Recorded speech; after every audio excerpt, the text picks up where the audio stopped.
आता एक महत्त्वाची बातमी, शेअर बाजारात आज ब्लॅक मंडे पाहायला मिळालाय. कारण सकाळी शेअर बाजार उघडताच सेन्सेक्स 3600 अंकांनी कोसळला, तर निफ्टीमध्ये देखील 800 अंकांनी घसरण झाल्याचं पाहायला मिळालं.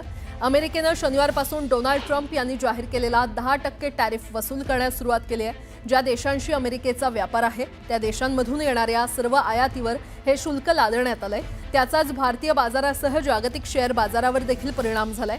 जपान, हाँगकाँग, ऑस्ट्रेलिया यासारख्या मोठ्या बाजारपेठांमध्ये देखील मोठी घसरण नोंदवण्यात आली आहे. या घसरणीमुळे गुंतवणूकदारांचं मोठं नुकसान झालंय.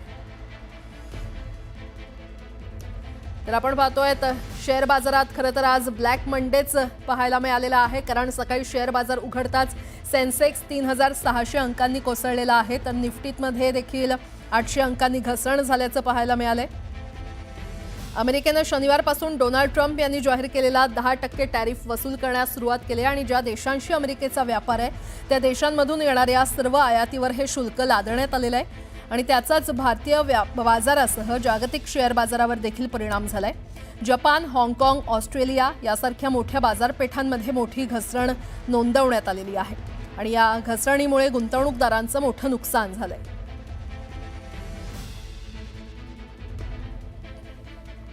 आणि यावरच अधिक बोलण्यासाठी शेअर मार्केट तज्ज्ञ नरेश बोडके सध्या आपल्यासोबत जोडले गेलेले आहेत.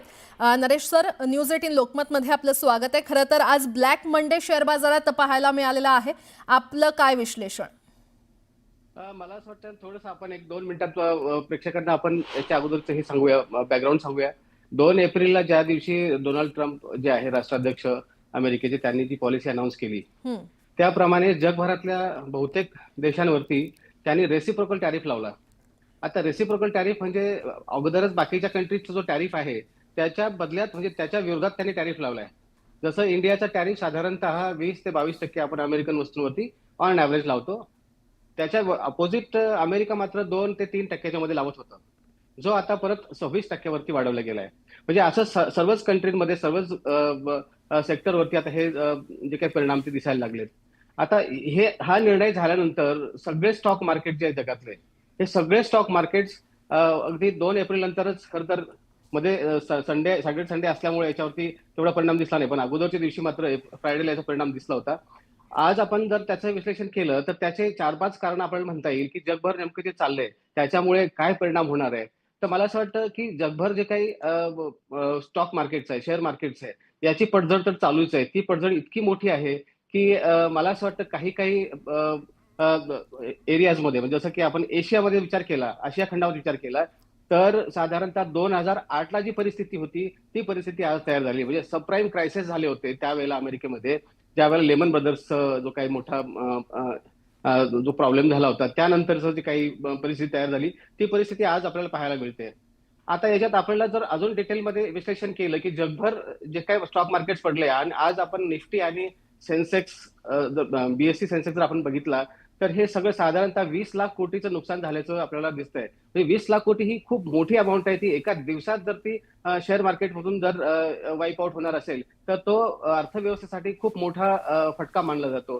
याचे प्रमुख 4-5 कारण आपल्याला सांगता येईल. एक पहिलं कारण म्हणजे असं आहे की नॅसडॅक जो अमेरिकेचा शेअर मार्केट आहे, नॅसडॅक ह्याला बिअर मार्केट म्हणून आता डिक्लेअर झालेला आहे. बिअर मार्केटचा अर्थ असा असतो की 20% जर शेअर ऑन ॲव्हरेज जर इंडेक्स खाली पडला तर त्याला बिअर मार्केट घोषित केलं जातं. हे सगळ्यात मोठी बातमी आज जगभर आहे. त्यामुळे साधारणतः जगातले शेअर मार्केट सगळे कनेक्टेड आहे. जर अमेरिकेच्या शेअर मार्केटमध्ये काही परिणाम झाला तर जगातील सर्व शेअर मार्केटचा परिणाम होतो. त्यामुळे नॅसडॅक 20% डाऊन झाल्यामुळे, बिअर मार्केट डिक्लेअर झाल्यामुळे भारतीय आणि भारतीय उपखंडातील असेल किंवा एशिया, ऑस्ट्रेलिया, युरोपमध्ये सुद्धा ही पडझड पाहायला मिळणार आहे. हे सगळ्यात महत्वाचं कारण आहे. दुसरं एक महत्वाचं कारण म्हणजे जगभर लोकांनी आता सेल ऑफ केलाय. सेल ऑफ म्हणजे बेसिकली त्यांनी स्टॉक मार्केट विकायला काढलेत. आणि नॉर्मली असं असतं की पुरवठा ज्या वेळेला वाढतो आणि मागणी कमी होते त्यावेळेला भाव पडतात, आणि ते एक कारण आहे की आज जगभर स्टॉक मार्केट सगळं पडलेले आहेत.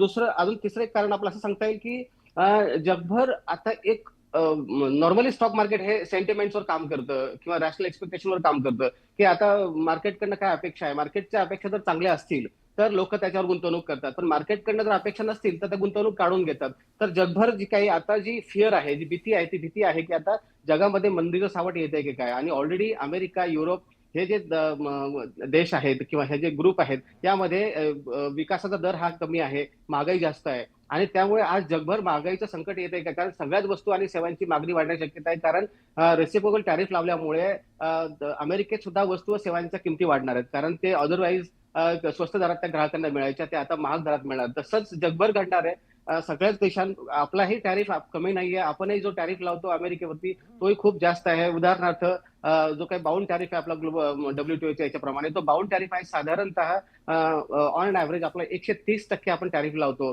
त्याचं हायेस्ट पॉईंट आहे 300% ऍग्रिकल्चर प्रोडक्ट्स वरती त्यामुळे हे जे प्रोटेक्शन आहे याच्यामुळे जे काही घरेलू उत्पादक असतात त्यांना त्याचं प्रोटेक्शन मिळतं पण याच्यासोबत मार्केटमध्ये महागाई वाढण्याची भीती वाढते आणि जर महागाई वाढली तर तुम्हाला माहिती आहे की जगात अजून आपण त्याचे सगळे पडझड पाहायला मिळेल बाकी सगळ्याच सेक्टरवरती त्याचा परिणाम पाहायला मिळेल बँकांना व्याजदर वाढवावे लागतील आणि मला वाटतं उद्या परवा आता काहीतरी जी काही आपली या वर्षात या फायनान्शियल वर्षातली जी पहिली MPC मीटिंग होणार आहे जिथे रेपो रेट कमी करण्याची बोलले जात होतं कदाचित हे मार्केट बघितल्यानंतर रेपो रेट कमी होतील का किंवा महागाई वाढण्याच्या भीतीने ते तसेच राहतील हा एक प्रश्न राहतो त्यामुळे असे 3 कारण मुख्य आहेत अजून एक कारण म्हणजे जे काही ग्लोबल कमोडिटी मार्केट आहे म्हणजे वस्तूंचं जे मार्केट आहे सोने किंवा मेटल्स किंवा अन्नधान्याचे जे काही आहेत यामध्ये विशेषतः क्रूड ऑइल आहे किंवा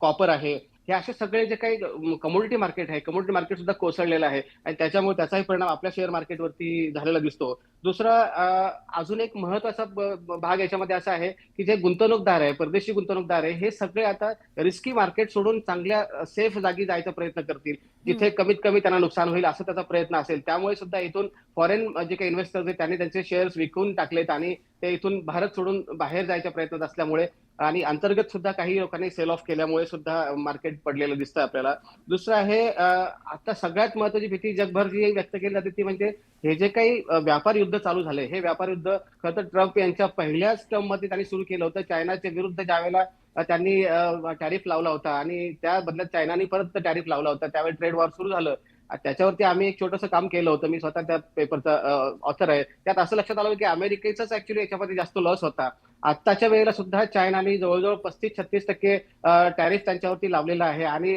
त्यांच्या त्या पॉलिसीला रिटॅलिएट केलेला आहे त्यामुळे जगभर आता हे नवीन व्यापार युद्ध जर रंगलं तर याचा परिणाम जगातल्या सर्वच आर्थिक घडामोडीवर होणार आहे आणि त्याच्यामुळे एक्सपेक्टेशन जे आहे मार्केटकडनं त्या एक्सपेक्टेशन फार कमी झालेले आहेत आणि मला वाटतं हे एकंदरीत जर बघितलं तर त्याचा परिणाम स्टॉक मार्केट आहे इतर मार्केटवरती दिसायला लागेल. बरं नरेश सर धन्यवाद या संपूर्ण विश्लेषणासाठी.